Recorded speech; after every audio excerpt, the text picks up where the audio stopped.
Hello, this is the introductory video for the chapter called Healed, which is about experiencing Jesus, our healer. And I want to start this video off by giving you a brief little history lesson. I'll try to tell this in a way that's compelling and interesting so that you can follow along. But in the 1800s in New York City, in fact, the entire 19th century, the population of New York City doubled every 20 years as people were moving to the United States and immigrating, and the population of the Lower East Side in particular was just filling up really quickly, and there was a housing crisis, and people are moving in and they're cramming multiple families into single family dwellings, and they're building these big buildings called tenement housing or tenement buildings. And this is in the 1800s, late 1800s, and these buildings did not have things like indoor plumbing or bathrooms. You might be lucky enough to live on the outer part of the building and have an exterior window, but there are people that lived in the interior apartments or interior rooms that had no access to windows or fresh air. This overcrowding and housing arrangement led to so much sickness and illness in New York City that they actually had to start passing laws to change the way that public housing and some of these buildings were constructed. And it was not until 1901 when things like indoor plumbing for toilets and they were like commonplace, and they actually had to require that every apartment or room had an exterior window so that people could get fresh air, and so that the buildings could be aired out. And if people were sick, it wasn't going through the whole ventilation system and making the whole apartment sick. So there's a real public health crisis created by the overcrowding and the housing. There's a Tenement Act that's passed to change this. So, and that was in 1901. So, this is the context that A.B. Simpson lived in, and in the late 1800s and early 1900s, when he started to really develop his theology of divine healing. When there is a housing crisis, when people are getting sick and missing work, and children are dying prematurely, and healthcare is not what it is now, he really was confronted with what he would believe and practice when it related to healing. And what he landed on, and he went through his own experience of receiving God's healing as he kind of read Isaiah 53 and Matthew chapter 8.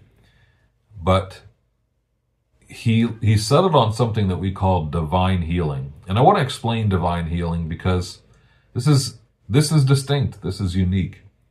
There are a couple different ways that people approach healing.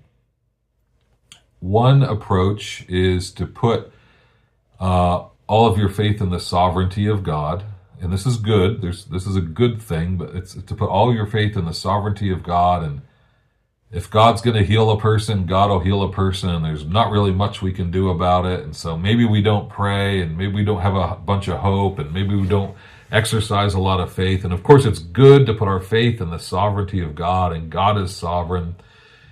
But it doesn't lead to a lot of faith, or even maybe a little bit of hope. But it seems like the ministry of Jesus, and even the apostles and the early church and Acts and the rest of the New Testament, they were a little more aggressive than just, well, if God heals us, he'll heal us, and if he doesn't, he doesn't.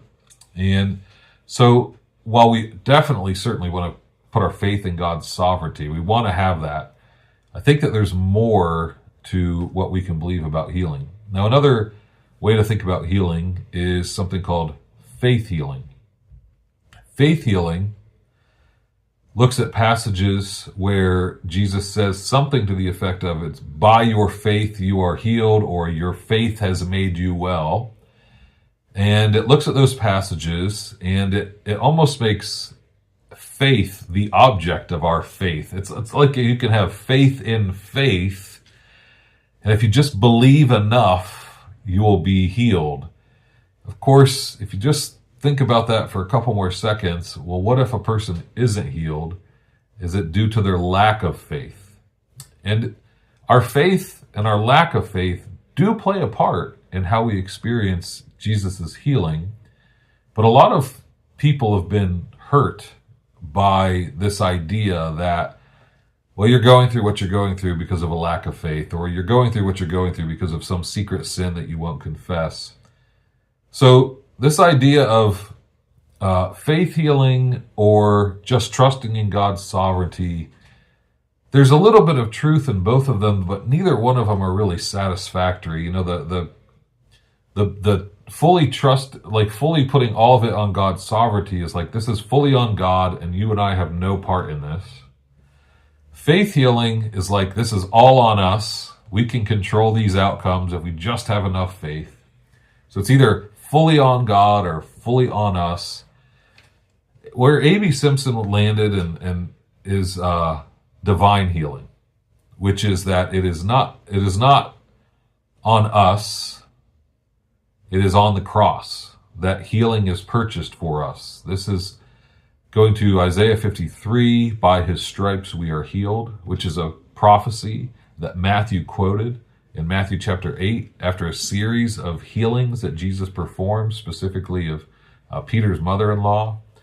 Matthew quotes Isaiah 53 and applies it to physical healing, not just conversion or spiritual regeneration, but to physical healing of the body. By his stripes we are healed refers to your physical body, not just the salvation of your soul. In fact, I would say by his stripes we are healed is penal substitutionary atonement applied to your body. And so it's in line with what we covered in the video on Saved and Jesus our Savior. Jesus can heal the whole person. Now, in A.B. Simpson's original context, there was a real need for physical healing of the body, and that need continues today. But I think the church has also become aware of the application of Jesus' healing to not just our body, but also our souls. And I'm thinking of things like mental and emotional health, maybe even deliverance. There are other ways that we need to experience God's healing in body, soul, and spirit. Like the whole person can experience God's healing. And so it's not simply a faith in God's sovereignty, although that is present and that is necessary. It's not faith healing. It's divine healing, which is the belief that in Jesus' atoning work, his obedient life and sacrificial death on the cross, he purchased our healing, and that healing is available to us, and that we can apply that in our life. That our faith does play a part. Our doubt prohibits this from flowing freely. We still trust in God's sovereignty, but we can have some faith and some confidence because this is a right that we have access to. And we want to be able to apply this to the whole person. So mental and emotional health is in mind here, and this applies to that, as well as your physical health. Divine life, which is the idea that the same Spirit that raised Jesus from the dead gives life to your mortal body. Not your glorified body, but your mortal body, the body you're in right now.